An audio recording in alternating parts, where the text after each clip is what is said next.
Você já aprendeu muita coisa sobre corte. Corte total, corte parcial, corte composto, meio corte.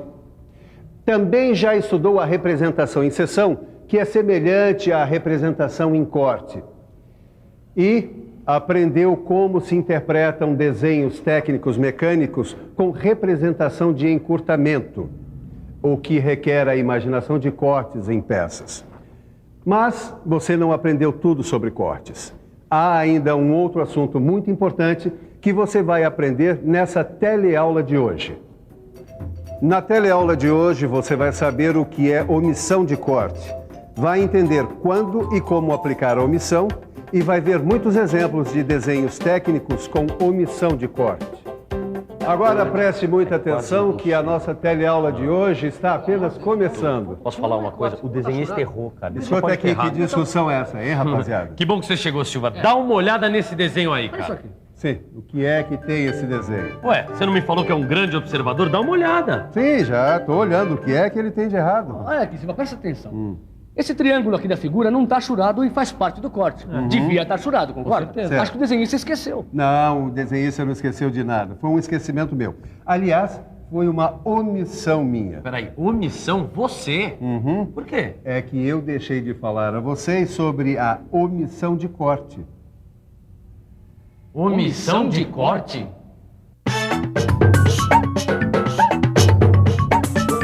Omissão quer dizer falta, ausência. Isso quer dizer que nas representações com omissão de corte, as achuras são parcialmente omitidas. Como é isso? É justamente o que nós vamos explicar. Angela, não é melhor começar do começo? Ah, é verdade. Do começo, bem do comecinho, assim fica tudo bem claro. Agora, você sabe qual é o meu lema, né, Miguel? Sei. Mostrar em vez de contar. Então, dá só uma olhada aqui. Observe bem esse desenho. O que você nota? O desenho está totalmente achurado, não é? E o que isso quer dizer? É que o corte atingiu totalmente as partes maciças da peça. Agora me diz uma coisa. Veja bem esses dois modelos aqui, viu? Prestou bastante atenção nos dois? Então responda. Qual dessas duas peças corresponde à vista em corte anterior, a primeira que apareceu na tela? É difícil, não é? Fica complicado dizer à primeira vista qual das peças atingidas pelo corte está representada na vista achurada, pois as áreas atingidas pelo corte são semelhantes. É aí que entra o nosso assunto de hoje, omissão de corte. Para você entender muito bem por que certos elementos devem ser representados com omissão de corte. Repare nessas duas escoras aqui. Uma delas é totalmente sólida, maciça, enquanto a outra tem uma estrutura mais leve, tem essa nervura, quer dizer, menos quantidade de partes maciças.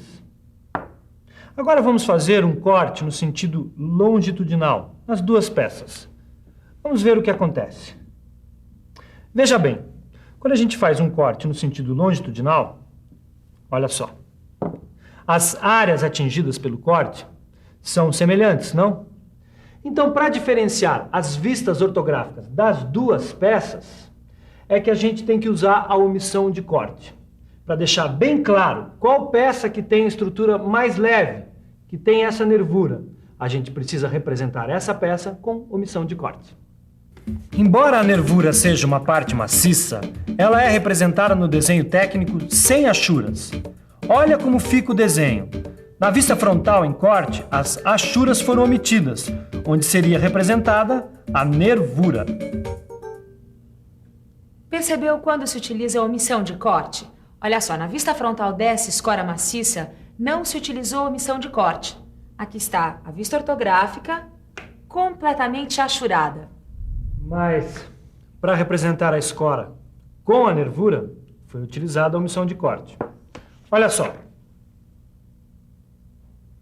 Representando a nervura com omissão de corte, não se fica com a impressão de que a peça com nervura é tão maciça quanto a outra. Bom, afinal de contas, não é tão difícil assim entender quando a gente precisa da omissão de corte, né? Eu também entendi que a omissão de corte serve para diferenciar uma peça maciça de uma outra que tenha, por exemplo, uma nervura.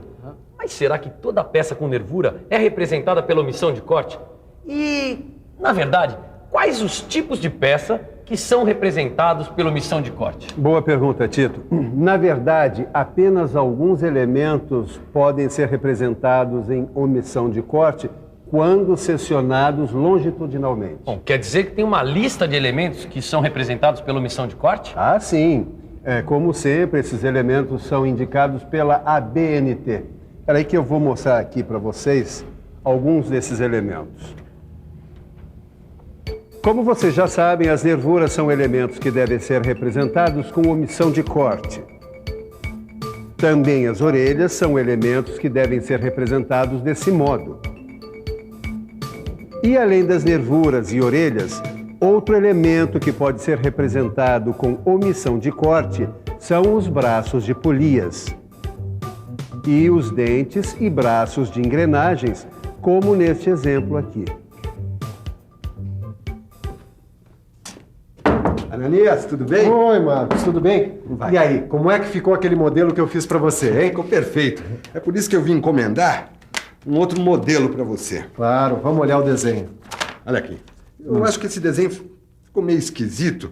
Olha, você não acha que faltou achurar essa parte triangular aqui, ó? Não. É que está representado com omissão de corte.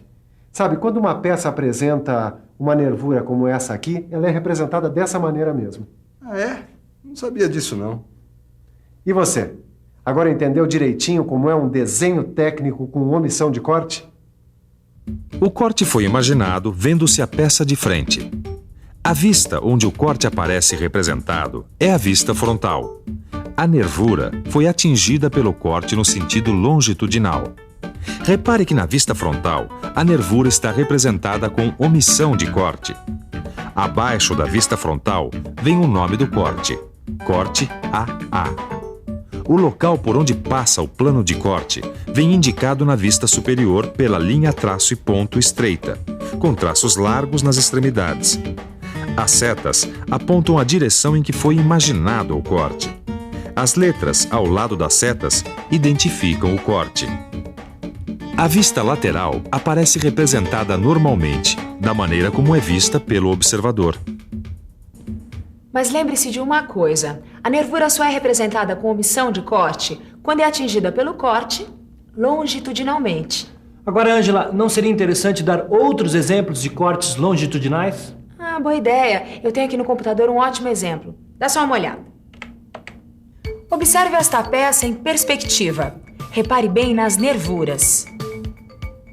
Vamos imaginar que a peça foi atingida por um plano de corte longitudinal vertical para poder analisar as nervuras. Olha só, numa representação normal de corte, toda a área maciça atingida pelo corte deveria ser achurada, como mostra esse desenho, você está vendo? Só que esta representação dá uma ideia falsa da estrutura da peça, você não acha? Então é necessário imaginar a omissão de corte na nervura longitudinal. Você não acha que assim a gente tem uma ideia mais clara da estrutura?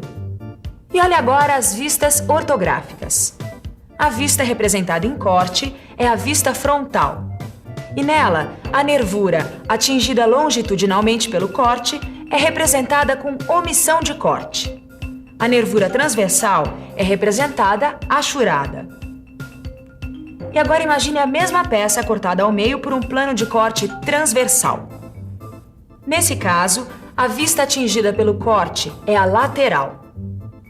A nervura longitudinal deve ser representada achurada, porque foi atingida transversalmente pelo corte. E a nervura transversal deve ser representada com omissão de corte. Repare nas vistas ortográficas da peça cortada pelo plano transversal. Olha a vista lateral representada com omissão de corte. E por fim, imagine outra possibilidade. A mesma peça cortada por um plano de corte longitudinal horizontal. Tanto a nervura longitudinal como a nervura transversal foram atingidas pelo corte no sentido transversal. Nesse caso, não há necessidade de representar as nervuras com omissão de corte. No desenho técnico, as duas nervuras devem ser achuradas, como nesta vista superior. Bom, essa história de omissões de corte em nervuras Tudo bem, eu já entendi. Agora, e nos outros elementos? Por acaso você tem alguma coisa para mostrar pra gente aí, Silva? Ah, tenho sim. Beleza, hein? Mas eu sabia. Aqui. Deem uma olhada nessas polias. Agora, reparem bem que as estruturas das polias são diferentes. Essa aqui possui braços. Tudo bem. Agora, essas aqui são as duas polias seccionadas. Numa representação normal, as duas polias ficariam semelhantes. Querem ver? Olha aqui. Nossa. E parece a mesma peça, sem tirar nem pôr. Por isso, os braços da polia são representados com omissão de corte no desenho técnico. Olha aqui. Poxa, é o mesmo processo das nervuras. Agora dá para ter uma noção mais real da estrutura da peça. Exato. Essa é a função da omissão de corte. Dar uma ideia mais real, a mais aproximada possível da estrutura da peça e tornar o desenho técnico mais preciso. E isso serve também para outros elementos como dentes e braços das engrenagens e as orelhas. Hoje eu aprendi bastante coisa. Bom, por isso mesmo, eu acho que tá na hora de uma revisãozinha. Você não acha? E atenção, se liga aí que é hora da revisão. Na teleaula de hoje, você aprendeu o que é omissão de corte e como ela possibilita dar uma ideia mais precisa de peças que possuem elementos como nervuras, orelhas, braços e dentes. Viu também que no desenho técnico as achuras são omitidas quando aqueles elementos são atingidos longitudinalmente pelo corte, embora correspondam a uma parte maciça da peça.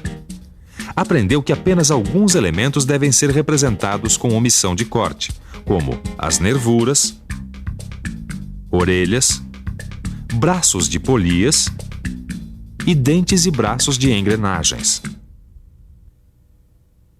Agora você já sabe como ler e interpretar desenho técnico mecânico com omissão de corte. Mas para que esse conhecimento se transforme em prática, é necessário treinar bastante. Como? Resolvendo os exercícios que acompanham o seu livro. Bons estudos e até a próxima!